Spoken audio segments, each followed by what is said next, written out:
நம்மளை மாதிரி ஒரு ஆசாமி அவன் நம்மளை மாதிரியே கற்பனை பண்ணான். அதாவது நாம தான் இந்த உலகத்தில் ரொம்பவும் கஷ்டப்படுறோம், மற்றவங்கள்லாம் சந்தோஷமாக இருக்கிறாங்க அப்படின்னு அவன் நினச்சிக்கிட்டான். அவன் ஒரு நாள் கடவுளை வேண்டிக்கிட்டானான், சுவாமி, இந்த உலகத்தில் எவ்வளவோ பேர் இருக்கிறாங்க, ஒவ்வொருத்தருக்கும் ஒவ்வொரு விதமான கஷ்டம் இருக்கலாம், ஒத்துக்கிறேன். இருந்தாலும் எனக்கு அது கொஞ்சம் அதிகமாக இருக்கிறது மாதிரி தெரியுது. அதனால் நீங்கள் எனக்காக ஒரு சின்ன உதவி செஞ்சால் போதும்.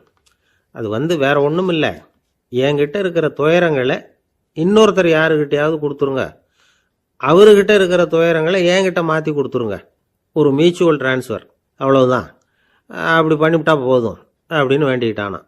அன்னைக்கு ராத்திரியே அவன் ஒரு கனவு கண்டிருக்கான். வானத்திலேருந்து ஒரு குரல் கேட்டிருக்கு. அது என்ன சொல்லிச்சு தெரியுமா? ஏ ஜனங்களே, எல்லாரும் அவங்கவுங்க கஷ்டங்களை ஒரு பையில் போட்டு எடுத்துக்குங்க. அப்படி எடுத்துக்கிட்டு நேராக இந்த ஊர் எல்லையில் இருக்கிற கோயிலுக்கு வந்து சேருங்க அப்படின்னு அந்த குரல். ஆஹா, கடவுள் நம்ம பிரார்த்தனைக்கு செவி சாய்ச்சுட்டார் அப்படின்னு சந்தோஷப்பட்டான் இவன். உடனே என்ன பண்ணான்? தன்கிட்ட இருந்த கஷ்டத்தையெல்லாம் ஒரு சாக்கு பையில் போட்டு எடுத்துக்கிட்டான். வீட்டை விட்டு வெளியில் வந்தான். தெருவில் இறங்கி நடக்கிறான். அங்கே பார்த்தா ஏகப்பட்ட பேர் ஆளுக்கு ஒரு பையை தூக்கிக்கிட்டு கோயிலுக்கு போய்கிட்டு இருக்கிறாங்க. சில பேர் மூட்டையாக கட்டி தலையில் சுமந்துக்கிட்டு போய்கிட்டு இருக்கிறாங்க. இவன் பார்த்தான். இவனுக்கு ரொம்ப ஆச்சரியமாக இருந்தது. ஏன்னா எல்லாரும் வச்சிருக்கிற பை இவன் பையை விட பெருசாக இருந்தது. இவன் பை தான் இருக்கிறதுலே கொஞ்சம் சின்னதாக தெரிஞ்சுது. இப்போ அவன் மறுபடியும் சாமியை வேண்டிக்கிட்டான், கடவுளே, இப்போ உள்ள சூழ்நிலையை கவனிச்சா என்கிட்ட இருக்கிற பையே பரவாயில்லன்னு தோணுது. அதனால் வேற பை எதையும் மாற்ற வேணாம், இதுவே பரவாயில்ல, இந்த பையோடு திரும்பி வீட்டுக்கு போனால் போதும்னு நினைக்கிறேன் அப்படின்னு எதோ நினைக்க ஆரம்பிச்சுட்டான் அவன். எல்லாரும் கோயிலுக்கு போய் சேர்ந்தாங்க. கோயிலில் அந்த குரல் மறுபடியும் கேட்டுது. எல்லாரும் அவங்கவுங்க பைகளை சுகத்தில் தொங்க விடுங்க, திடீர்னு விளக்குகள் அணையும், மணி அடிக்கப்படும், அதுதான் அடையாளம். அந்த சமயத்தில் இருட்டில் உங்களுக்கு வேண்டிய பையை நீங்கள் மாற்றி எடுத்துக்கலாம், தேர்ந்தெடுத்துக்கலாம்.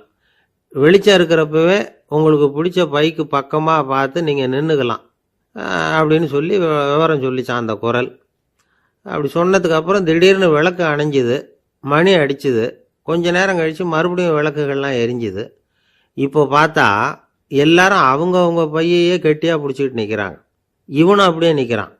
இவன் மெதுவாக பக்கத்தில் நிற்கிறவங்ககிட்ட கேட்டானா, ஏன் நீங்கள் பையை கையிலேயே வச்சுருக்கிறீங்க, செவுத்தில் மாட்டலையா அப்படின்னு கேட்டிருக்கான். இல்லைப்பா, நீ ஏன் கையிலேயே வச்சுருக்கிறியோ அதே காரணத்துக்காக தான் நாங்களும் வச்சுருக்கிறோம். நம்ம கவலைகளை பற்றி நமக்கு ஓரளவுக்காவது தெரியும், ஆனால் மற்றவங்க கவலைகள் நமக்கு பரிச்சயம் இல்லாதவை, பழக்கம் இல்லாதது.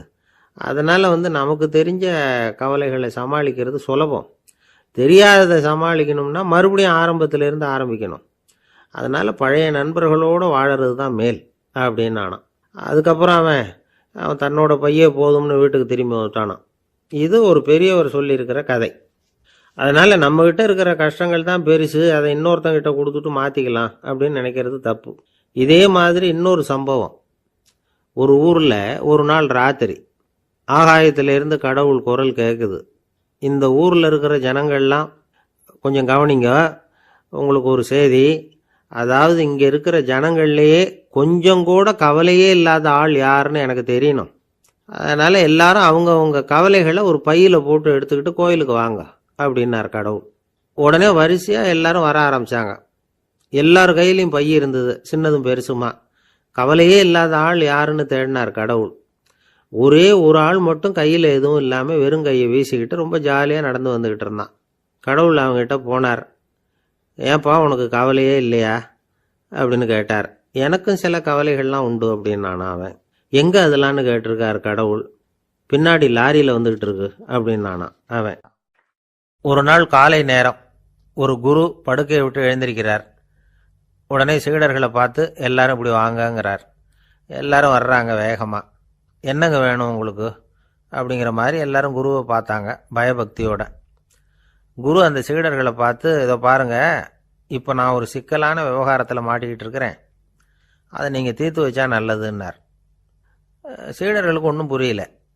என்ன இது, இவர் இப்படி சொல்கிறாரு, நமக்குள்ள எல்லா விவகாரங்களையும் தீர்த்து வைக்கிறவர் நம்ம குருநாதர், அவருடைய விவகாரத்தை நாம் தீர்த்து வைக்கிறதா, ஆச்சரியமாக இருக்குதே, குருநாதருக்கே சிக்கலா அப்படின்னு யோசனை பண்ண ஆரம்பித்தாங்க. இருந்தாலும் ரொம்ப பணிவாக கேட்டாங்க, சுவாமி உங்களுக்கே சிக்கலா? இந்த உலகத்து சிக்கல்களுக்கும் சிரமங்களுக்கும் அப்பாற்பட்டவர் அல்லவா தாங்கள்? அப்படிப்பட்ட உங்களுக்கு சிக்கல்னா அது எப்படி அப்படின்னாங்க. எனக்கு ஏற்பட்டிருக்கிற சிக்கல் அவ்வளவு பெருசு, ரொம்ப பெரிய விவகாரம் அது அப்படின்னார் குரு. கொஞ்சம் விவரமாக சொல்லுங்க அப்படின்னாங்க இவங்க. இப்போ அந்த குரு விவரத்தை சொன்னார். அதாவது நேற்று ராத்திரி நான் ஒரு கனவு கண்டேன். அந்த கனவில் நான் ஒரு பட்டாம்பூச்சியாக மாறிட்டேன். அப்படி மாறி ஒவ்வொரு மலராக பறந்து போய் உட்காந்து தேன் சாப்பிட்டேன் அப்படின்னார். சீடர்கள் இதை கேட்டதும் ரொம்ப திகைச்சு போயிட்டாங்க. என்ன இது, இது ஒரு பெரிய பிரச்சனையா? ஒரு சாதாரண கனவு கண்டதுக்காகவா இந்த காலை வேளையில் நம்மளையெல்லாம் குருநாதர் இவ்வளவு அவசரமாக கூப்பிட்டுருக்கார் அப்படின்னு நினச்சாங்க. இருந்தாலும் கேட்டாங்க, இதில் என்ன சிக்கல் சுவாமி? கனவுங்கிறது எல்லாருக்கும் வரத்தானே செய்யும் அப்படின்னார் ஒரு சீடர். சீடர்களே, பிரச்சனை அது இல்லை. நான் இன்னைக்கு காலையில் கண்ணு முழிச்சு பார்த்தப்போ நான் நானாக மறுபடியும் மாறிட்டேங்கிறத தெரிஞ்சுக்கிட்டேன். இதில் சிக்கல் என்னன்னா, இப்போ அந்த பட்டாம்பூச்சி தான் நானாக ஆயிட்டதாக கனவு கண்டுகிட்டு இருக்கா அப்படிங்கிறது தான். ஒரு மனுஷன் பட்டாம்பூச்சி ஆகிறதாக கனவு காண முடியுங்கிறப்போ அந்த பட்டாம்பூச்சியும் மனுஷனாக ஆகிறதாக கனவு காண முடியும் இல்லையா? இப்போ எனக்கு யதார்த்த நிலை தெரியணும், எது நிஜம்னு தெரியணும். நேற்று ராத்திரி நான் கண்டது கனவா, அல்லது இது பட்டாம்பூச்சி கண்டுகிட்டு இருக்கிற கனவா? இதுதான் குரு கேட்ட கேள்வி. இதை கேட்டதும் சீடர்கள் ரொம்ப குழம்பி போயிட்டாங்க. சுவாமி, இது வரைக்கும் நாங்கள் தூங்குறப்ப பார்க்கறது கனவுன்னும் மூழ்கிக்கிட்டு இருக்கிறப்ப பார்க்கறது நனவுன்னு நம்பிக்கிட்டு இருக்கிறோம். இப்போ எங்களை ரொம்ப குழப்பிட்டீங்க, இதுக்கு பதில் சொல்ல எங்களுக்கு சக்தி இல்லை அப்படின்னு சொல்லிவிட்டாங்களாம். அதுக்கப்புறம் அந்த குரு சொன்னாராம், நினைவு தான் முக்கியமான அம்சம். முடிவு கட்டம்னா பகலின் நினைவுகளை விட இரவின் கனவுகளே ரொம்ப உண்மை. ஒருத்தன் தூங்க போனால் தூங்கிக்கிட்டே இருந்தால் அவன் காணும் கனவு பொய்ங்கிறத அவன் உணர மாட்டான். ஒவ்வொரு கனவும் காணும் பொழுது அது ரொம்ப உண்மையாக தான் தெரியுது. ஒரு கனவு கூட உண்மை இல்லைன்னு கனவுல தோன்றுவதே இல்லை அப்படின்னார் குரு. அகில வாழ்வு அத்தனையும் சொற்பனம் கண்டாய் அப்படிங்கிறார் தாயுமானவர். ஆகையினால நம்ம கனவுலேருந்து நாம் என்னைக்கு முழிச்சிக்க போகிறோம் அப்படிங்கிறது தான் ஒரு முக்கியமான கேள்வி. ஒருத்தர் வந்தார், காலில் கட்டோடு வந்தார். என்னங்க காலில் கட்டுன்னு? சார், நேற்று ராத்திரி தூக்கத்தில் எங்கள் வீட்டு கூரையில் ஏணியை சாத்தி வச்சு இறங்கினப்போ வழுக்கி விழுந்து காலை உடச்சிக்கிட்டேன்னார்.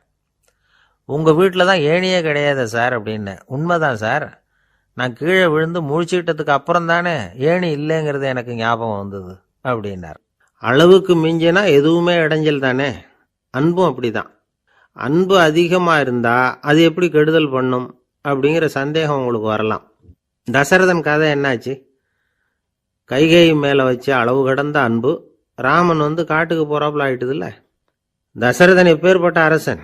விஸ்வாமித்திரர் சொல்றார், என்ன மாதிரி முனிவர்களுக்கும் தேவர்களுக்கும் ஏதாவது கஷ்டம் வந்தால் முதல்ல முருகன் கிட்ட போவோம், அப்புறம் பரமசிவனை போய் பார்ப்போம், அதுக்கப்புறம் திருமால்கிட்ட போவோம், அப்புறம் பிரம்மன் இந்திரன் இவங்களெல்லாம் போய் பார்ப்போம்.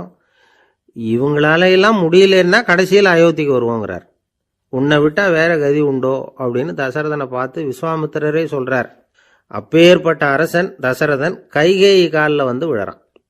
உன் பாதங்களை தொட்டு கெஞ்சி கேட்டுக்கிறேன், ராமனை காட்டுக்கு அனுப்பாதேங்கிறான். தசரதனுடைய இந்த நிலைமைக்கு என்ன காரணம்? அவன் கைகேயி மேலே வச்ச அளவு கடந்த அன்பு தான் காரணம். இப்போ சொல்லுங்க, அன்பா இருந்தாலும் அது அளவுக்கு மீறி போனால் கெடுதல் பண்ணுமா பண்ணாதா? அது மட்டும் இல்லை, அளவு கடந்த அன்பு நீதிக்கும் நியாயத்துக்கும் புறம்பான காரியங்களையும் செய்ய வச்சிரும். தசரதன் மிகச்சிறந்த நீதிமான், தர்மத்துக்கு விரோதமாக ஒரு காரியமும் செய்யாதவன். அப்பேற்பட்டவன் தன்னுடைய மனைவியை பார்த்து என்ன சொல்றான் தெரியுமா? உனக்காக நான் என்ன செய்யணும்னு சொல்லி செய்கிறேன்.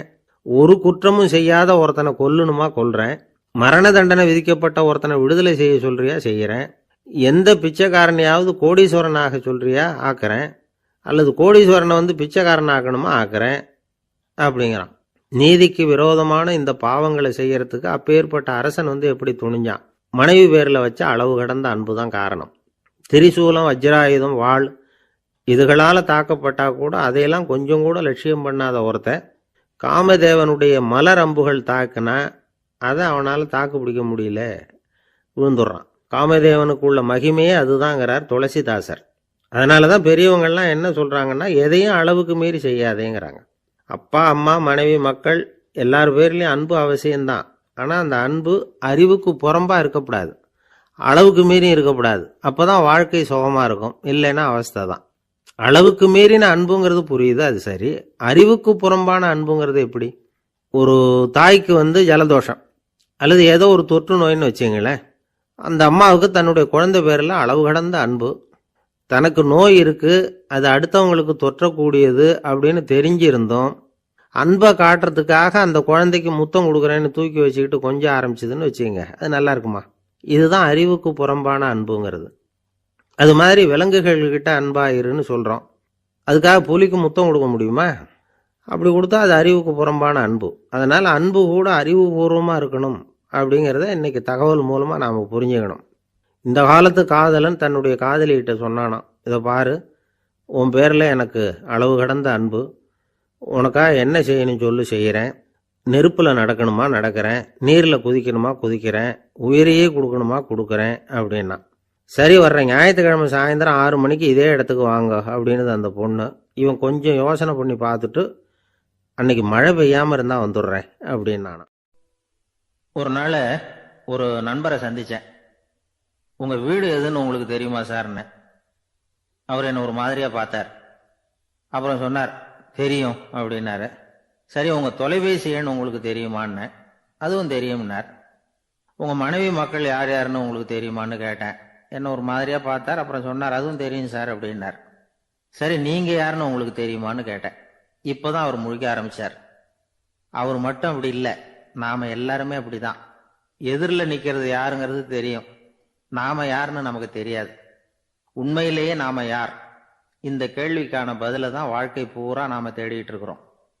புத்தர் என்ன சொல்கிறார் தெரியுமா? நீங்கள் கடவுளை பற்றி கவலைப்பட தேவையில்லை, உங்களை பற்றின கவலை உங்களுக்கு இருந்தால் போதும் அப்படிங்கிறார். நான் யார், எனக்கு ஏன் இந்த கவலை அப்படின்னு உங்களை நீங்களே கேட்டுக்குங்க அப்படிங்கிறார். நாம் ஏன் கடவுளை படைத்தோம்? அது ஒரு நழுவல் முயற்சியாம். அதாவது தன்னிடமிருந்து தானே தப்பிக்கிற ஒரு முயற்சியாம். இப்படி தான் அதை சொல்கிறாங்க அறிஞர்கள்லாம். மக்கள் பொய்யான பிரச்சனைகளில் ஆர்வமாக இருக்கிறாங்க, அதுக்கு தீர்வு காணவும் முயற்சி பண்ணுறாங்க. கடவுளை பற்றி விவாதிக்க எல்லாருக்கும் விருப்பம், தன்னுடைய சுயம் பற்றிய பிரஜையே இருக்கிறதில்ல. ஆகக்கூடிய விஷயம் என்னன்னா, கடவுள் சமாளிப்புக்கு பயன்படுத்தப்படுகிறார். மனவியல் என்ன சொல்லுது தெரியுமா? கடவுள், சொர்க்கம், மறுபிறவி இதை பற்றியெல்லாம் பேச ஆரம்பிக்கிறவங்க யார் தெரியுமா? போருக்கு போகிறவன், துன்பத்தில் சிக்கி கஷ்டப்படுறவன், நோய் படுக்கையில் விழுந்தவன், இவங்க தான். நாம் அனுபவத்திலே பார்க்குறோமே இதையெல்லாம். கடவுளை துணைக்கு கூப்பிடுறவங்க யாருன்னு கவனித்து பாருங்க. பரீட்சை எழுத போகிறவன், வேலை தேடி அலையிறவன், பண நெருக்கடியில் இருக்கிறவன், விபத்தில் சிக்கிக்கிட்டவன், இவங்கெல்லாம் தான். தேர்வில் வெற்றி பெற்றதும் அவரை துணைக்கு கூப்பிடுறதில்ல, வேலை கிடைச்சதும் அவர் துணை தேவைப்படுறதில்ல. ஏன் இப்படி? கொஞ்சம் யோசனை பண்ணி பாருங்க. துன்பம் வருகிற போது அந்த துன்பத்தை தவிர்க்க வேண்டிய நிலையில அதிலிருந்து நழுவி போறதுக்காக பிரார்த்தனை தேவைப்படுது. எல்லாம் நல்லபடியா நடக்கிறப்போ பிரார்த்தனை செய்யறதில்ல. புத்தருடைய வழி என்ன தெரியுமா? அந்த வழியில கடவுளும் கிடையாது, பிரார்த்தனையும் கிடையாது. புத்தர் செய்தது இதைத்தான். அதாவது கடவுள்கிட்ட இருந்து மனிதனையும், மனிதன் கிட்ட இருந்து கடவுளையும் அவர் விடுவித்தார். புத்த மதம் என்ன சொல்லுது தெரியுமா? கடவுள் பிரச்சனை அல்ல, மனிதன் தான் உண்மையான பிரச்சனை அப்படின்னு சொல்லுது. உங்களை நீங்க நல்லா தெரிஞ்சுக்கிட்டா போதும், நீங்களே கடவுள் ஆயிடுவீங்க அப்படிங்கிறது தான் புத்த மதம். அதனால நமக்கு தேவை உள்முக பயணம். நான் யார் அப்படிங்கிற கேள்வியோட உள்ள போகணும். அங்க போனாதான் தெரியும் நான் அப்படின்னு அங்க யாருமே இல்லைங்கிறது. இதெல்லாம் புத்தர் சொல்லுகிற ஒரு தத்துவம். தத்துவம்னு சொன்னாவே நமக்கெல்லாம் அதை புரிஞ்சுக்கிறது கஷ்டம்தான். நம்ம பொறுத்த வரைக்கும் தத்துவம்ங்கிறதுல 2 வகை உண்டு. ஒன்று தத்துவம், இன்னொன்று மகா தத்துவம். தத்துவம்னா என்ன தெரியுமா? கேட்குறவங்களுக்கு புரியக்கூடாது, அதுதான் தத்துவம். மகா தத்துவம் என்னன்னா சொல்றவங்களுக்கும் புரியக்கூடாது. அந்த வகையில் பார்த்தா இன்று ஒரு தகவலும் ஒரு மகா தத்துவம் தான். இன்பம் துன்பம் இது ரெண்டும் சேர்ந்தது தான் வாழ்க்கை. இது எல்லாரும் சொல்லிகிட்டு இருக்கிற ஒரு உண்மை. அது சரி, இது ரெண்டும் வர்றதுக்கு என்ன காரணம்? துறவி ஒருத்தர் யோசிச்சு பார்த்துருக்கார். இன்ப துன்பம் தோன்றுவதற்கு முக்கியமாக 6 காரணங்கள் உண்டு அப்படிங்கிறார் அவர். அது என்னங்கிறத நாமளும் தெரிஞ்சு வச்சுக்குவோமே. இப்போ முதல் காரணம் சுயநலம். ஒரு தாயார் தன்னுடைய சுயநலம் கருதி தன்னுடைய மகன் இன்பமாக இருக்கணும்னு ஆசைப்படுறாங்க. மகனும் அப்படியே ஆசைப்படுறான். அதனால் தாயாரின் இன்ப துன்பங்களை பார்த்துட்டு மகனும் இன்ப துன்பம் அடையிறான். அந்த அம்மாவுக்கும் அதே நிலைமை தான். 2வது காரணம் உறவு. நான் துறவியான பிறகு கூட உறவுங்கிற காரணத்தினால தான் தாயாருடைய சுக துக்கங்களை கண்டு நானும் சுக துக்கம் அடைகிறேன். என் தாயாருடைய நிலைமையும் இதுதான் அப்படிங்கிறார் ஒரு துறவி. 3வது காரணம் என்னன்னா அறிமுகம். எனக்கு அறிமுகமான ஒருத்தரை ரயில் நிலையத்தில் சந்திக்கிறேன். அவர் தன்னுடைய பணப்பையை எங்கேயோ தொலைச்சிவிட்டு வருத்தப்பட்டு இருக்கிறார். நானும் வருத்தப்படுறேன். அந்த சமயத்தில் யாரோ ஒருத்தர் இதுதானே அவங்க பணப்பை அப்படின்னு சொல்லி கொண்டாந்து நீட்டுறார். பணப்பையை தொலைச்சவர் சந்தோஷப்படுறார். நானும் சந்தோஷப்படுறேன். இது அந்த துறவி சொல்கிற அனுபவம். 4வது காரணம் என்னன்னா கருணை. எனக்கு முன்னே பின்னே தெரியாத ஒருத்தனை யாரோ ஒருத்தன் அடித்து காயப்படுத்தி போடுறான். கருணை காரணமாக நான் அதுக்காக துக்கப்படுறேன். 5வது காரணம் எதையும் நம்புறது. ஒரு பசுமாட்டை ஒரு முரணை அடிச்சுக்கிட்டு இருக்கிறான் அப்படின்னு ஒருத்தர் நம்மகிட்ட சொல்கிறாருன்னு வைங்க, உடனே நான் துக்கப்படுறேன். இன்னொருத்தர் அந்த முரணனை போலீஸ்காரங்க பிடிச்சிட்டு போயிட்டாங்கன்னு சொல்லி சொல்கிறார். நான் உடனே சந்தோஷப்படுறேன். 3வதா ஒருத்தர் முதல் 2 பேரும் சொன்னது பொய்யுங்கிறார். அப்போ நான் இன்ப துன்பம் 2மே இல்லாமல் நிம்மதியாக இருக்கிறேன். இது ஒரு விதம். அடுத்தது 6வது காரணம் என்னன்னா தன்மயமாகுதல். ஒரு நாவல் படிச்சுக்கிட்டு இருக்கிறோம். அதில் வர்ற பாத்திரங்களோட நாம் ஒன்றி போயிடுறோம். அதில் வர்ற பாத்திரங்கள் சிரிச்சுதுன்னா நாமளும் சிரிக்கிறோம், அது அழுதுன்னா நாமளும் அழறோம். அதெல்லாம் அந்த துறவி சொல்கிற அனுபவ உண்மைகள். இன்ப துன்பம் இது 2ம் தோன்றுவதற்கு சுயநலம், உறவு, அறிமுகம், கருணை, எதையும் நம்புறது, தன்மயமாகிறது, இது எல்லாம் தான் முக்கிய காரணம் அப்படின்னு அவர் சொல்கிறார். ஆகக்கூடி ஒட்டு மொத்தமாக யோசனை பண்ணி பார்த்தா பிற பொருள்கள் மீது பற்றுதல் காரணமாக தான் நாம் இன்ப துன்பம் அடையிறோம் அப்படிங்கிறத புரிஞ்சிக்க முடியுது. மனுஷன் இன்ப துன்பம் அடையிறதுக்கு 7வது காரணம் கூட ஒன்று உண்டு அப்படின்னு சொல்லிகிட்டே வந்தார் ஒருத்தர். அது என்ன அப்படின்னு கேட்டோம். அதுதான் சார் இந்த நீங்கள் சொல்லிட்டு வர்ற இன்று ஒரு தகவல்னார். எப்படி சொல்கிறீங்கன்னு கேட்டோம். இன்று ஒரு தகவல் கேட்க ஆரம்பிக்கிறப்போ மனசில் இன்பம், ஆரம்பித்த உடனே இது ஏற்கனவே கேட்ட சமாச்சாரமாச்சே அப்படின்னு நினைக்கிறப்போ துன்பம் அப்படின்னு அதுக்கு ஒரு விளக்கம் கொடுத்தார். ஒரு ஊரில் ஒரு மன்னர் இருந்தார். அழகான அரண்மனையில் அவர் இருந்தார். அந்த அரண்மனையை விட அழகாக ஒரு மாளிகையை அந்த ஊர்லேயே வேற ஒருத்தன் கட்டியிருந்தான். அப்படி கட்டி முடிச்சதில் அவனுக்கு ரொம்ப பெருமை. எத்தனையோ செல்வந்தர்கள்லாம் பார்த்துட்டு இந்த மாளிகையை விலைக்கு கொடுத்துட்றியா, எவ்வளவு விலை சொன்னாலும் சரி நாங்கள் வாங்கிக்கிறதுக்கு தயாராக இருக்கோம் அப்படின்னு சொல்லி கேட்டு பார்த்துட்டாங்க. நான் இதை விற்கிறதுக்கு தயாராக இல்லை அப்படின்னு சொல்லிவிட்டான். அவ்வளவு சிறப்பாக கலை அம்சத்தோடு அதை கட்டி முடிச்சிருக்கிறான்.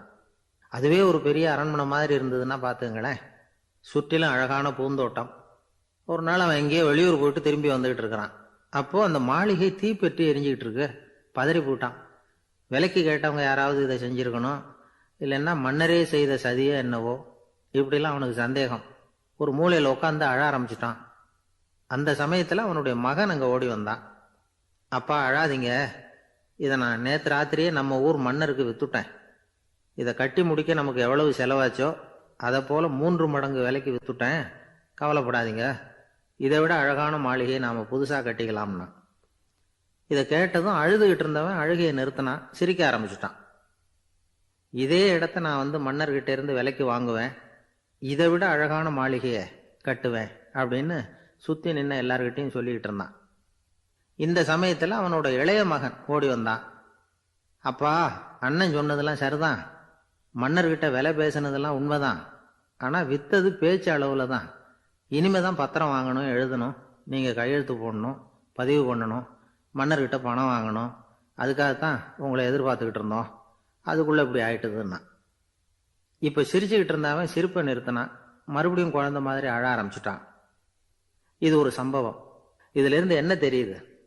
அந்த அழகான மாளிகை தன்னுடையது அப்படின்னு நினைக்கும் பொழுது அவனுக்கு அழுகை வந்தது.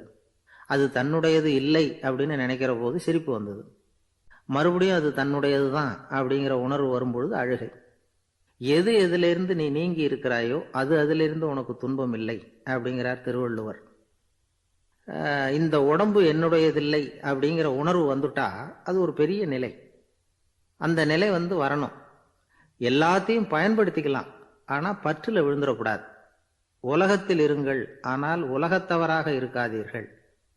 உலகிற்குள் இருங்கள், உலகம் உங்களுக்குள் வந்துவிட அனுமதிக்காதீர்கள்.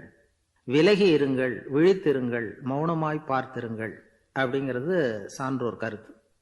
செய்ய வேண்டிய கடமையிலிருந்து விலகி இருக்கிறவர்கள் நம்ம கிட்ட நிறைய பேர் உண்டு. அப்படிப்பட்ட ஒருத்தர் டாக்டர் கிட்ட போனார். டாக்டர், நான் ஒரு கவர்மெண்ட் ஆபீஸ்ல வேலை பார்க்குறேன், எனக்கு ஒரே அசதியா இருக்கு, என்னை சோதிச்சு பாருங்க, ஆலோசனை சொல்லுங்க ஏதாவதுன்னார். டாக்டர் அவரை பரிசோதனை பண்ணி பார்த்துட்டு சொன்னார், இதோ பாரு, உனக்கு இப்போ தேவைப்படுறது முழு ஓய்வு. நீ எவ்வளவு சீக்கிரமா ஆபீஸுக்கு போறியோ அவ்வளவுக்கு உனக்கு நல்லது அப்படின்னார். ஒரு முனிவர் இருந்தார். ஒரு நாள் அவரை தேடிட்டு 4 பேர் வந்தாங்க. சுவாமி, எங்களுக்கு ரொம்ப நாளா ஒரு சந்தேகம்னாங்க. என்னன்னு கேட்டார். இந்த உலகத்துல எவ்வளவோ காரியங்கள் நடக்குது, எது நியாயம் எது அநியாயம் அப்படின்னு புரிஞ்சுக்க முடியலன்னாங்க. அது யாராலையும் புரிஞ்சுக்க முடியாதுன்னார் முனிவர். வந்தவங்களுக்கு ஆச்சரியமா போச்சு, ஒரு மாதிரியா பார்த்தாங்க. இதை முனிவர் கவனிச்சார். சரி, புறப்படுங்க என்னோடன்னார். எங்கன்னு கேட்டாங்க. இப்போ உங்க 4 பேரையும் ஒரு புஷ்பக விமானத்துல அழைச்சிட்டு போறேன். இந்த உலகத்துல சர்வசாதாரணமா நடக்கக்கூடிய ஒரு காட்சியை உங்களுக்கு காட்ட போறேன். நீங்க பார்க்க போற அந்த காட்சி நியாயமா அநியாயமா அப்படிங்கிறத என்கிட்ட சொல்லணும். நீங்க சரியான பதில் சொன்னா புஷ்பக விமானத்துல தொடர்ந்து பிரயாணம் பண்ணலாம். தவறான பதில் சொன்னா இந்த புஷ்பக விமானம் உங்களை கீழே தள்ளி விட்டுரும் அப்படின்னார். 4 பேருக்கும் பயம்தான், இருந்தாலும் முனிவர் கூப்பிடுறாரு அப்படின்னு சொல்லி புறப்பட்டாங்க. அவங்க எல்லாரும் புறப்பட்டு ஒரு காட்டு வழியா போயிட்டு இருக்கிறாங்க புஷ்பக விமானத்துல. அங்க நடக்கிற ஒரு காட்சியை காட்டுறார் முனிவர். அதோ அங்க பாருங்கன்னார். அந்த விமானத்துல இருந்தபடியே எல்லாரும் கீழே குனிஞ்சு பாக்குறாங்க. அங்க ஒரு தாய் புலி அப்பதான் குட்டி போட்டிருக்கு. குட்டிகளை ஈன்ற உடனே பசிக்கு இறை தேடி அந்த பக்கமா வருது. அதே நேரம் ஒரு தாய் மான், அதுவும் அப்பதான் குட்டி போட்டிருக்கு. அதுவும் இதே மாதிரி குட்டிகளை ஈன்ற உடனே பசிக்கு இறை தேடி அந்த பக்கமா வருது. இப்ப அந்த புலி அந்த மானை அடிச்சு போட்டுடுது. அதுவும் சாப்பிடுது, குட்டிகளுக்கும் கொடுக்குது. இப்போ அந்த புலிக்குட்டிகள் முகத்துல மகிழ்ச்சி, தாயை இழந்த அந்த மான் குட்டிகள் முகத்துல துக்கம். இப்போ அந்த முனிவர் 4 பேர்கிட்டையும் கேட்கிறார், நீங்க இங்க பாத்தீங்களே, இதுல எது நியாயம் எது அநியாயம்? ஒவ்வொருத்தரா சொல்லுங்க. உங்க பதில் சரியில்லைன்னா இந்த விமானம் உங்களை கீழே தள்ளி விட்டுரும், சொல்லுங்க பார்க்கலாம்னார். முதல்ல ஒருத்தன் சொன்னான், அந்த புலி செஞ்சது சரிதாங்க, அது பசிக்கு அதுதான் ஆகாரம், தன்னுடைய பசிக்கு தானே இறை தேடிக்கிட்டுது, அதுல என்ன தப்பு, அவ்வளவுதான், அதனால புலி செஞ்சது நியாயம்தான் அப்படின்னா. அவ்வளவுதான், அந்த விமானம் அவனை அப்படியே கீழே தள்ளி விட்டுட்டுது. அதனால அவன் கொடுத்த பதில் சரியில்லை அப்படிங்கிறது புரிஞ்சு போச்சு. இப்ப 2வது ஆள் சொன்னான், புலி செஞ்சது பாவம், அந்த தாய்மான் என்ன தப்பு பண்ணிச்சு, இப்ப அந்த குட்டிகளுக்கு யாரு ஆதரவு, அதனால புலி செஞ்சது அநியாயம் அப்படின்னா. அவ்வளவுதான், அவனையும் கீழே தள்ளி விட்டுடுது அந்த விமானம். இந்த பதிலும் சரியில்லை அப்படின்னு ஆயிட்டுது. இப்போ 3வது ஆள் வந்தான். முதல்ல 2 பேர் கீழே விழுந்ததை பார்த்துக்கிட்டு இருந்தான். அதனால அவன் சொன்னான், ரெண்டுமே நியாயம்தாங்க, புலி இறை தேடினதும் இயற்கை, அதுக்கு மான் இறையானதும் இயற்கை, அதனால இதுல ஒன்றும் தப்பு இல்லைன்னா. அவ்வளவுதான், அவனையும் அந்த விமானம் கீழே பிடிச்சி தள்ளி விட்டுது. இப்ப 4வது ஆள் வந்தான். முனிவர் கேட்டார், நீயாவது சொல்லுப்பா, இந்த செயல்ல எது நியாயம்னார். அவன் தெளிவா பதில் சொன்னான். அதாவது என்ன சொன்னான்னா, எனக்கு தெரியல அப்படின்னா. அவனை விமானம் கீழே தள்ளல, சௌரியமா அழைச்சிட்டு போட்டுது. இவனும் பிரயாணம் சௌக்கியமா பண்ணானான். ஆக இதுதான் சரியான பதில்ங்கிறத முனிவர் உணர்த்தினார். இந்த கதையிலிருந்து நாம புரிஞ்சுக்க வேண்டியது என்னன்னா, இந்த உலகத்துல எவ்வளவோ காரியங்கள் நடக்குது, அதெல்லாம் ஏன் அப்படி நடக்குதுங்கிறதுக்கு எப்பேற்பட்ட பண்டிதராலும் பதில் சொல்ல முடியாது. தெரியாததை தெரியாதுன்னு ஒத்துக்கிட்டா வாழ்க்கை பிரயாணம் சுகமா இருக்கும். அதனால தேவையில்லாத விஷயங்களை புரிஞ்சுக்கிறதுக்கு நேரத்தை செலவு பண்ணிட்டு இருக்கக்கூடாது, வாழ்க்கையை குழப்பிக்க கூடாது. வாழ்க்கைக்கு தேவையானது என்னவோ அதை மட்டும் புரிஞ்சுக்கிட்டா போதும். இந்த காலத்து ஆள் ஒருத்தன் ஒரு பெரியவரை தேடி வந்தான். ஐயா, ஒரு சந்தேகம்னா. என்ன உன்னுடைய சந்தேகம்னார். பகுத்தறிவுன்னா என்ன, விதின்னா என்ன அப்படின்னு கேட்டான். இதுக்கு அவரு, இப்போ உன்னுடைய வலது கால தூக்குன்னார். தூக்கினான். சரி, இப்போ உன்னுடைய வலது காலை கீழே இறக்காம உன்னுடைய இடது காலையும் தூக்குன்னார். தூக்கினான். பொத்துன்னு கீழே விழுந்துட்டான். பெரியவர் சொன்னார், உன்னால ஒரு காலை தூக்க முடிஞ்சுது, அதுதான் பகுத்தறிவு. 2 கால்களையும் ஒரே சமயத்தில் தூக்குனா அடிபடும், அப்படிங்கிறது தான் விதி அப்படின்னு விளக்கம் கொடுத்தார். இவன் தன்னுடைய விதியை நொந்துக்கிட்டே இடுப்பை பிடிச்சிக்கிட்டு அங்கேருந்து நடந்து போயிட்டான். ஒரு ஆள் வேகமாக நடந்து போய்கிட்டு இருந்தான். அவன் வேகமாக நடக்கிறதுக்கு காரணம் வெயில் காலம், காலில் செருப்பு இல்லை, மணல் பாதை, அதுதான் வேகம். காலில் செருப்பும் இல்லாமல் கையில் குடையும் இல்லாமல் அந்த ஆள் வெயிலில் நடந்து போய்கிட்டு இருக்கிறான். அந்த சமயத்தில் இன்னொருத்தன் குதிரை மேலே ஏறி அந்த வழியாக வந்துக்கிட்டு இருக்கிறான். அவன் காலில் செருப்பும் இருந்தது, கையில் குடையும் இருந்தது. நடந்து போய்கிட்டு இருந்தவன் அந்த குதிரை ஆசாமியை பார்த்து கேட்டான், ஐயா, நீங்களும் குதிரை மேலே உட்காந்துக்கிட்டு போய்கிட்டு இருக்கிறீங்க, அப்படி இருக்கிறப்போ உங்களுக்கு அந்த செருப்பு என்னத்துக்கு? அதை எனக்கு கொடுத்து உதவலாமே அப்படின்னா. குதிரை மேலே உட்காந்துருந்தவன் யோசனை பண்ணி பார்த்தான். இவன் சொல்கிறது நியாயம்தானே அப்படின்னு சொல்லி தன்னுடைய செருப்பை கழட்டி அந்த வழிப்போக்கனுக்கு கொடுத்துட்டான். ரொம்ப நல்லதுங்க அப்படின்னு சொல்லி இவன் அதை வாங்கி காலில் மாட்டிக்கிட்டான். அதுக்கப்புறம் மறுபடியும் இவன் ஆரம்பித்தான், ஐயா, நீங்கள் குதிரையில் போகிறதுனால போக வேண்டிய இடத்துக்கு வேகமாக போய் சேர்ந்துருவீங்க, அதனால் உங்கள் கையில் அந்த குடை என்னத்துக்கு? நான் நடந்து போயிட்டு இருக்கிறவன், ரொம்ப நேரம் நடக்க வேண்டியிருக்கும் இந்த வெயிலில், அதனால் அந்த குடையையும் எனக்கு கொடுங்களேன் அப்படின்னா. குதிரை வீரன் யோசனை பண்ணி பார்த்தான், இதுவும் நியாயம்தானே அப்படின்னு அவனுக்கு தோணுச்சு. உடனே இறக்கப்பட்டு தன் காலில் இருந்த செருப்பை கொடுத்தது மாதிரியே தன் கையில் இருந்த குடையையும் இவங்கிட்ட கொடுத்துட்டான். அதுக்கப்புறம் அவன் நிம்மதியாக புறப்பட்டான். இப்போ மறுபடியும் கை தட்டி அவனை நிறுத்தினான். கீழே நின்றுக்கிட்டு இருந்தவன், என்னப்பா, ஏன் என்ன நிறுத்தினேன், இன்னும் ஏதாவது வேணுமா உனக்கு அப்படின்னா குதிரையில் இருந்தவன். இவன் மெதுவாக வாயை திறந்து அந்த குதிரையையும் என்கிட்ட கொடுத்துருங்களேன்னா. அந்த குதிரை வீரன் இப்போ ஒரு கணம் யோசனை பண்ணி பார்த்தான். உடனே என்ன பண்ணான் தெரியுமா? தன்கிட்ட இருந்த குதிரை சவுக்கை எடுத்தான். குதிரை சவுக்கால் அந்த ஆளை வாங்குன்னு வீசி தள்ளிவிட்டான். இவ்வளவு சவுக்கடியும் வாங்கிக்கிட்டு இந்த ஆள் என்ன பண்ணான் தெரியுமா? சிரிக்கிறான். அடி வாங்கிட்டு யாராவது சிரிப்பாங்களா? குதிரை வீரனுக்கு ஒன்றும் புரியல. என்னப்பா அது, ஏன் இப்படி அடி வாங்கிட்டு இப்படி சிரிக்கிறியே அப்படின்னு கேட்டான். இப்போ அந்த வழிப்போக்கன் சொல்கிறான், ஐயா, நான் இப்படி சிரிக்கிறதுக்கு காரணம் இருக்கு. இப்படி குதிரை கேட்டு உங்ககிட்ட அடி வாங்கலைன்னு வச்சுக்கோங்க, என் உயிர் உள்ள வரைக்கும் மனசில் ஒரு தவிப்பு இருந்துக்கிட்டே இருக்கும். செருப்பையும் கொடையையும் கேட்ட உடனே கொடுத்தவன் குதிரையையும் கேட்டிருந்தா கொடுத்துருப்பானோ அப்படிங்கிற பேராசையில் ஏங்கிக்கிட்டே இருந்திருப்பேன். இப்போ உங்ககிட்ட அடி வாங்கின பிறகு என்னுடைய அந்த சந்தேகம் தீர்ந்து போச்சு. என்னுடைய ஆசைக்கு எல்லை எது அப்படிங்கிறத எனக்கு புரிஞ்சுட்டுது அப்படின்னு சொல்லிவிட்டு அவன் நடக்க ஆரம்பிச்சிட்டானான். ஆசைக்கும் எல்லை உண்டு அப்படிங்கிறத விளக்கறதுக்காக வாரியார் சுவாமிகள் சொல்கிற கதை இது. இந்த காலத்துலேயும் ஒருத்தன் அது மாதிரி கொடை செருப்போட குதிரையில் போய்கிட்டு இருந்தான். எதிரில் நடந்து வந்தவன், ஐயா, உங்கள் கொடையை எனக்கு கொடுங்களேன்னு கேட்டான். உடனே அவன் குதிரையிலேருந்து கீழே குதிச்சு அவனை சாட்டையால் அடிக்க ஆரம்பிச்சிட்டான்.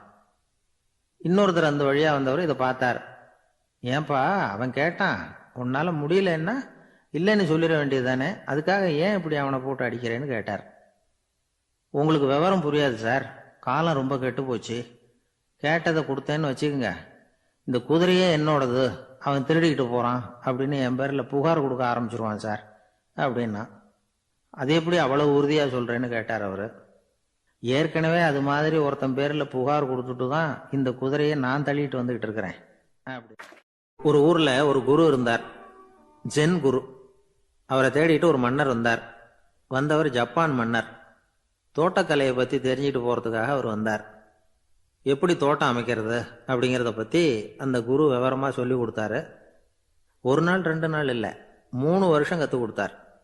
அதுக்கப்புறம் சொன்னார், நான் கற்றுக் கொடுத்துட்டேன், இனிமேல் நீங்கள் போகலாம், போய் தோட்டம் அமைக்கலாம், அதுதான் உங்களுக்கு பரிசை. தோட்டம் அமைச்ச பிறகு சொல்லி அனுப்புங்க, நான் வந்து பார்க்குறேன். நீங்கள் இங்கே என்னவெல்லாம் கற்றுக்கிட்டீங்களோ அதையெல்லாம் அங்கே செயல்முறையில் செஞ்சு காட்டுங்க அப்படின்னு சொல்லி அனுப்பி வச்சார். மன்னர் போனார். அரண்மனைக்கு பக்கத்திலே ஒரு பெரிய தோட்டத்தை உண்டு பண்ணினார். அழகான மரங்களையும் செடிகளையும் உருவாக்கினார். கிட்டத்தட்ட 1000 தோட்டக்காரர்களை பயன்படுத்தி 3 வருஷங்கள் முயற்சி பண்ணி அந்த அழகான தோட்டத்தை உருவாக்கினார். குருகிட்ட இருந்து செய்தி வந்தது, நாளைக்கு வந்து தோட்டத்தை பார்க்குறேன் அப்படின்னு. மன்னர் உடனே சுறுசுறுப்பாயிட்டார். முதல் நாளே தோட்டத்தை சுத்தப்படுத்தினார். ராத்திரி பூரா யாரும் தூங்கலை. எல்லாருக்கும் தோட்டத்தை ஒழுங்குபடுத்துகிற வேலை. அது அந்தந்த இடத்துல ஒழுங்காக இருக்குதா அப்படின்னு சரி பார்த்தாங்க. ஒரு தவறும் இல்லாத வகையில் அதை ஒழுங்குபடுத்தினாங்க. மறுநாள் குரு வந்தார், தோட்டத்தை பார்த்தார். அவருக்கு கோபம் வந்துட்டுது. மன்னருக்கு ஆச்சரியம், எப்பவும் சிரிச்சுக்கிட்டே இருக்கிறவர் இப்போ இப்படி இருக்கிறாரே அப்படின்னு. மெதுவாக குரு கிட்ட போய் எல்லாம் சரியாக தானே இருக்குது அப்படின்னார். எல்லாம் சரிதான், ஆனாலும் எங்கே அந்த பொன்னிற காற்று அப்படின்னார். உதிர்ந்த இலைகள், பொன் மஞ்சள் நிற இலைகள் காற்றில் அப்படி புரண்டு ஓடுவதை நான் பார்க்க முடியவில்லையே அப்படின்னாராம். அது இல்லாமல் இந்த தோட்டம் உயிரோட்டம் உள்ளதா இருக்காது, இதில் பாடல் இல்லை, ஆடல் இல்லை, அதெல்லாம் இல்லாமல் இந்த தோட்டம் ரொம்பவும் செயற்கையாக தெரியுதேன்னாராம். மன்னர் இப்போதான் யோசனை பண்ணார். கீழே கிடந்த காஞ்சி போன இலைகள் மட்டும் இல்லை, மரத்தில் இருந்த காஞ்சி போன இலைகளையும் அப்புறப்படுத்தி சுத்தமாக வச்சிருக்கிறார். இறப்பும் வாழ்க்கையினுடைய ஒரு பகுதி தான். மரணம்ங்கிறது வாழ்க்கைக்கு எதிரானது அல்ல, அதை நிரப்பும் ஒரு பகுதி தான் அது. மரணம் இல்லையில் வாழ்க்கையே இல்லை அப்படிங்கிறது பெரியவங்க கருத்து. இப்போ அந்த தோட்டம் அழகாக தான் இருக்குது, இருந்தாலும் அது ஒரு ஓவியம் மாதிரி உயிர் இல்லாமல் இருக்கு. குரு ஒரு வாளியை கையில் எடுத்துக்கிட்டார், தோட்டத்தை விட்டு வெளியில் போனார். ஏற்கனவே வீசி எறிந்த அந்த சருகுகளை எல்லாம் அள்ளி கொண்டுகிட்டு வந்தார். உள்ள எல்லா இடங்கள்லையும் அதை வீசினார். உடனே காற்று அந்த காய்ந்த சருகுகளையும் பழுத்த இலைகளையும் அசைக்க ஆரம்பிச்சுட்டுது. இப்போ அங்கே சலசல சத்தம், சங்கீதம், இலைகளின் நடனம், ஓவியம் மாதிரி இருந்த அந்த தோட்டத்துக்கு இப்போ உயிர் வந்துட்டுது. இதுதான் அந்த பொன்னான காற்று அப்படின்னாராம் குரு. மன்னருக்கு புரிஞ்சுது. மிகப்பெரிய ஜென் கேள்வி ஒன்று உண்டு. உம்மான் அப்படிங்கிற ஒரு பெரிய குருவை பார்த்து துறவி ஒருத்தர் கேட்டாராம், இலைகள் எல்லாம் கீழே விழுந்து மரங்கள் மொட்டையாக இருக்கும் பொழுது என்ன நடக்கும்? இதுதான் கேள்வி. இதுக்கு உம்மான் சொன்ன பதில் பொன்னான காற்று, தி கோல்டன் விண்ட் அப்படின்னாராம். இதுக்கு என்ன விளக்கம்னா, உன்னுடைய எண்ணங்கள் எல்லாம் உன்னுடைய மனசிலிருந்து கீழே விழுந்து உனது உள்ளுணர்வானது மொட்டையாக நிற்கும் நிலைதான் அது. உனது வேர்களின் அருகில் காற்று வீசுகிறது. எல்லா எண்ணங்களும் உன்னிலிருந்து வெகு தூரத்துக்கு புரண்டு கொண்டே சென்று விடுகிறது. நீ அவற்றை கடந்து விட்டால் நீ அவைகளுக்கெல்லாம் மேலெழுந்து கீழே பார்ப்பவனைப் போல நிற்க ஆரம்பித்து விடுவாய். அதுதான் தியானம் என்பது அப்படின்னு சொல்றாங்க. தியானம்ங்கிறது எண்ணத்துக்கு எதிரானதில்லை, தியானம்ங்கிறது எண்ணங்களை கடந்து செல்வது தான். அதுக்கப்புறம் நாம பொன்னிற காற்றுல ஆட ஆரம்பிச்சிருவோம். இதுதான் பெரியவர்கள் சொல்றது. என்கிட்ட ஒருத்தர் தோட்டம் அமைக்கணும்னு யோசனை கேட்டு வந்தார். எல்லாம் சொல்லி கொடுத்தேன். செடிகள்லாம் செழிப்பா வளரணும்னா வேர் காயாம பார்த்துக்குங்க, தினமும் தண்ணி விடுங்க அப்படின்னு சொல்லி அனுப்பி வச்சேன். ஒரு மாசம் கழிச்சு ஒரு தோட்டத்தை பார்க்கறதுக்காக போனேன். போய் பார்த்தா எல்லா செடியும் வாடி கிடக்குது. என்னங்க இப்படி பண்ணிவிட்டீங்கன்னு. நீங்க சொன்னபடி தான் செஞ்சேன்னார். என்ன செஞ்சீங்கன்னு கேட்டேன். வேறு காயாம பார்த்துக்க சொன்னீங்க, தினமும் ஒரு தடவை எல்லா செடியையும் ஒவ்வொன்றா பிடுங்கி பார்த்து வேறு காயாம இருக்கா அப்படின்னு பார்த்துட்டு அதுக்கப்புறம் தண்ணி பாய்ச்சனே, அவ்வளவுதான் அப்படின்னாராம். ஒரு ஆள் இருந்தார். அவரு தன்னை ஒரு குருன்னு சொல்லிக்கிட்டார். மௌன குரு, வாயே திறக்கிறது இல்லை. அவருக்கு 2 சீடர்கள் உண்டு. இவங்க தான் வர்றவங்க கிட்ட பேசுவாங்க, விளக்கம் கொடுப்பாங்க. ஒரு நாள் இந்த சீடர்கள் 2 பேரும் எங்கேயோ வெளியில போயிட்டாங்க. அந்த நேரம் பார்த்து ஒருத்தர் அங்க வந்தார். குரு கிட்ட போனார். குருவே, புத்தர்னா என்ன அப்படின்னு கேட்டார். குருவுக்கு ஒன்றும் புரியல. அவர் உண்மையான குருவா இருந்தாவில் புரியும். திருன்னு முழிக்க ஆரம்பிச்சார். இந்த நேரம் பார்த்து இந்த சீடர்களும் எங்கேயோ போயிட்டாங்களே, என்ன பண்றது, உதவிக்கு யாராவது கிடைக்க மாட்டாங்களா அப்படின்னு அப்படி சுற்றுமுற்றும் பார்த்தார். வந்தவர் இதை கவனிச்சார். ஏதோ புரிஞ்சுக்கிட்டவர் மாதிரி அடுத்த கேள்வியை கேட்டார். தர்மம்னா என்ன சுவாமி அப்படின்னார். குருவுக்கு ரொம்ப சங்கடமா போச்சு. நம்ம நிலைமை இப்படி ஆயிட்டுதே, இக்கட்டில் விட்டுட்டு போயிட்டாங்களே எங்கேயோ, இப்படி மாட்டிக்கிட்டோமே அப்படின்னு சொல்லி விட்டத்தை பார்த்தாராம். அப்புறம் குனிஞ்சு தரையை பார்த்தார். அப்படியே உட்காந்துட்டார். வந்தவர் உடனே அடுத்த கேள்விக்கு போயிட்டாராம். தியானம்னா என்ன சுவாமின்னாராம். பாவம் என்ன பண்ணுவார் அந்த குரு, பேசாம கண்ணை கெட்டியா மூடிக்கிட்டார். இது ஏதடா வம்பா போச்சுன்னு. இவர் இப்படி பண்ணா கூட வந்தவர் சளைக்கல. இன்னொரு கேள்வியும் கேட்டார். ஆசீர்வாதம்னா என்னன்னாராம். இவர் பார்த்தார். இப்படியே போனா இவர் கேள்வி கேட்கறத நிறுத்த மாட்டார்னு நினைச்சுக்கிட்டு எனக்கு ஒண்ணுமே தெரியாதுங்கிற பாவனையில 2 கையையும் விரிச்சு காட்டினாராம். வந்தவர் முகத்துல மகிழ்ச்சி, மன நிறைவு, ஏதோ எல்லாம் புரிஞ்சுக்கிட்ட ஒரு மாதிரி அங்கிருந்து புறப்பட்டு போனார். வழியில அந்த குருவோட சீடர்கள் 2 பேரையும் சந்திச்சார். உங்க குருவை நாங்க பார்த்துட்டு வரோம் அப்படின்னாராம். இவரு என்ன நடந்ததுன்னு கேட்டிருக்காங்க அவங்க. இவர் விவரமா சொன்னாராம். உங்க குரு தெரியுமா, எப்பேற்பட்ட ஞானி தெரியுமா, புத்தர்னா என்னன்னு கேட்டேன், அதுக்கு அவர் அப்படியும் இப்படியும் பார்த்தார். அதுக்கு என்ன அர்த்தம் தெரியுமா? மக்கள் புத்தரை அங்கேயும் இங்கேயும் தேடுறாங்க, உண்மையில் அவர் அங்கேயும் இங்கேயும் தேடி கண்டுபிடிக்க முடியாது அப்படிங்கிறத அவர் செய்கை மூலமாக உணர்த்தினார். அதுக்கப்புறம் தர்மம்னா என்னன்னு கேட்டேன். ஒரு மேலையும் கீழையும் பார்த்து தர்மம் சமமானது, அதில் உயர்வு தாழ்வு இல்லை அப்படிங்கிறத உணர்த்தினார். அதுக்கப்புறம் தியானம்னா என்னன்னு கேட்டேன். கண்ணை மூடிக்கிட்டார். கண்ணை மூடி காணும் அற்புதம் அதுங்கிறத புரிஞ்சுக்கிட்டேன். கடைசியாக ஆசீர்வதிக்கப்படுறது பற்றி கேட்டேன். கைகளை நீட்டி உதவுறது தான் அது அப்படிங்கிறத 2 கையையும் விரித்து உணர்த்தினார். எவ்வளவு பெரிய மகான் அவர் அப்படின்னு சொல்லிவிட்டு அவர் பாட்டுக்கு போயிட்டார். சீடர்கள் அதுக்கப்புறம் மெதுவாக குருக்கிட்ட வந்து சேர்ந்தாங்களாம். அவங்கள பார்த்ததும் குருவுக்கு கோபம் வந்துட்டுது. அடே பாவிகளா, எங்கடா போய் தொலைஞ்சிங்க? நான் ஒரு ஆளுகிட்ட மாட்டிக்கிட்டு என்ன பாடுபட்டிருக்கேன் தெரியுமா அப்படின்னாராம். இது மாதிரி தான் சாதாரண மனிதர்களின் புற வேடங்களில் மயங்கி போயிடுறோம். அவங்க பேச்சு, செய்கை, பார்வை இதில் எல்லாம் ஏதோ பெரிய தத்துவம் இருக்கிறதாக நினச்சிக்கிறோம். உண்மையிலேயே அந்த தத்துவங்கள் யாருக்கு சொந்தம்? அவங்களுக்கு இல்லை, நமக்கு தான் சொந்தம். நாம தானே அதை கற்பிச்சுக்கிட்டோம். நம்மை நாம அடையாளம் கண்டுக்கிறது இல்லை, நாம யாருங்கிறது நமக்கு புரியறதில்ல. அதுதான் இன்னைக்கு நடக்கிறது. அதனால தான் அடுத்தவங்களை தேடி ஓடிக்கிட்டு இருக்கிறோம். சில வீடுகளில் கூட இது மாதிரி சைகைகள் உண்டு. சில குடும்ப தலைவர்கள் தினமும் காலையில் கண்ணை கெட்டியாக மூடிக்கிட்டு கை 2ஐயும் சுத்தமாக விரித்து வச்சுக்கிட்டு உட்காந்து தியானம் பண்ணுறது வழக்கம். எதுக்காக அப்படி பண்ணுறீங்கன்னு ஒருத்தரை பார்த்து கேட்டேன். இந்த மாதம் வாங்கின சம்பளம் பூரா தீர்ந்து போச்சு, இனிமேல் என் கையில் சுத்தமாக ஒன்றும் இல்லை, புதுசாக எதுவும் செலவு வச்சுடாத அப்படிங்கிறத அப்படி உள்ளங்கை 2ஐயும் விரித்து காட்டி அவங்களுக்கு உணர்த்துறேன், அவ்வளவுதான் அப்படின்னா. கடற்கரை ஓரமாக ஒரு பெரியவர் கையால் மணலை கீறிக்கிட்டே உட்காந்துருக்கிறார். என்னத்தையும் தேடிட்டு இருக்கிறது மாதிரி தெரிஞ்சுது. மெதுவாக கிட்டத்தில் போய் என்னத்தை தேடிட்டு இருக்கிறீங்க அப்படின்னு கேட்டோம். அவர் சாவகாசமாக நிமிந்து பார்த்து நிம்மதியை தேடிட்டு இருக்கிறேன்னார். நாங்கள் ஒரு மாதிரி ஆகிட்டோம்.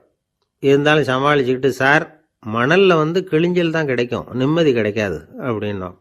சரி, இன்னைக்கு வசமா நம்மகிட்ட ஒரு ஆள் மாட்டிக்கிட்டார் அப்படின்னு நினச்சி அவர் பக்கமாக போய் உட்காந்துக்கிட்டு கதை சொல்ல ஆரம்பிச்சிட்டோம். ஒரு பெரிய மன்னர் இருந்தார். அவருக்கு எல்லா வசதியும் இருந்தது. இருந்தாலும் ஒரே ஒரு குறை. அது என்னன்னா நிம்மதி இல்லைங்கிற குறை. அரண்மனையில் தினமும் கலை நிகழ்ச்சி, நாட்டியம் எல்லாம் நடந்துக்கிட்டு தான் இருந்தது. இருந்தாலும் நிம்மதி இல்லை. சரி, நிம்மதி எங்கே கிடைக்கும் அப்படின்னு தேட ஆரம்பித்தார். உடனே அதுக்கான முயற்சிகளில் தீவிரமாக இறங்கினார். நாட்டில் உள்ள தத்துவ மேதைகளை எல்லாம் கூப்பிட்டுக்கிட்டு வர சொன்னார். எல்லாரும் வந்து சேர்ந்தாங்க. அவங்கள பார்த்து நிம்மதி எங்கே இருக்குது அப்படின்னு விசாரித்தார். அவங்களுக்கு அது தெரிஞ்சால் ஏன் இப்படி ராஜா முன்னாடி வந்து நின்றுட்டு இருக்க போகிறாங்க? ராஜாவோட கேள்விக்கு ஒவ்வொருத்தரும் ஒவ்வொரு மாதிரி விளக்கம் கொடுக்க ஆரம்பிச்சிட்டாங்க. எந்த பதிலும் ராஜாவுக்கு திருப்தி அளிக்கக்கூடிய அளவுக்கு இல்லை. சரி, போயிட்டு வாங்கன்னு சொல்லி அவங்களெல்லாம் அனுப்பி வச்சுட்டார். ஒரு நாள் அவர் மாளிகையில் உப்பரிகையில் நின்றுக்கிட்டு இருக்கிறார். அந்த சமயத்தில் தெருவில் ஒரு பிச்சைக்காரன் ரொம்ப உல்லாசமாக பாட்டு பாடிக்கிட்டே போய்கிட்டு இருக்கிறான். குரலில் ஒரு சந்தோஷம், நடையில் ஒரு மிடுக்கு.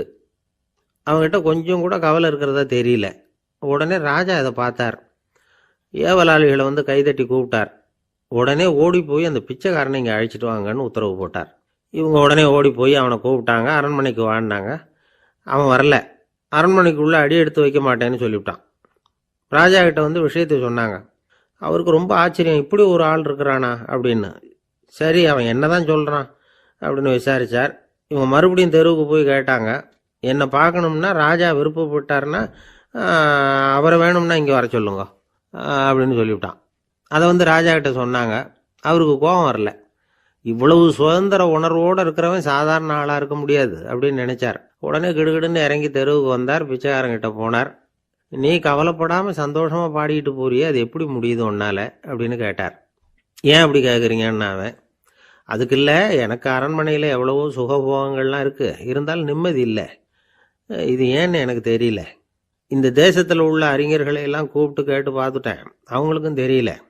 உன்னை கேட்டால் தெரியும்னு நினச்சேன், அதனால தான் சந்திக்கிறதுக்கு ஆசைப்பட்டேன். ஆனால் நீ வரமாட்டேன்னு விட்டியே அப்படின்னார். பிச்சைக்காரன் கடகடன்னு சிரிக்க ஆரம்பிச்சிட்டான். மகிழ்ச்சிக்கும் உங்களுக்கும் தடையாக இருக்கிறது இந்த மாளிகை தான். இதை விட்டுட்டு வெளியில் வந்துட்டா நிம்மதி தேடிட்டு வந்துடும்னா. நான் அரசன், எனக்குன்னு கடமைகள் இருக்குது, அதையெல்லாம் விட்டுட்டு எப்படி வர முடியும்னார் ராஜா. ரெண்டும் ஒரே நேரத்தில் கிடைக்கணுங்கிறது முடியாத காரியம். உங்கள் சுகபோகத்துக்கு விலையாக தான் உங்கள் நிம்மதியை கொடுத்துக்கிட்டு இருக்கிறீங்க. என்ன பாருங்க, என்கிட்ட எதுவும் இல்லை, அதனால் எதுவும் போயிடுமோங்கிற பயமும் இல்லை, நிம்மதியாக இருக்கிறேன் அப்படின்னா அவன். ராஜா உடனே சந்தோஷப்பட்டு தன்னுடைய மேலங்கியை எடுத்து அவனுக்கு பரிசாக கொடுத்தாரான். அவன் சிரிச்சுக்கிட்டே அதை வாங்க மாட்டேன்னு விட்டானான்.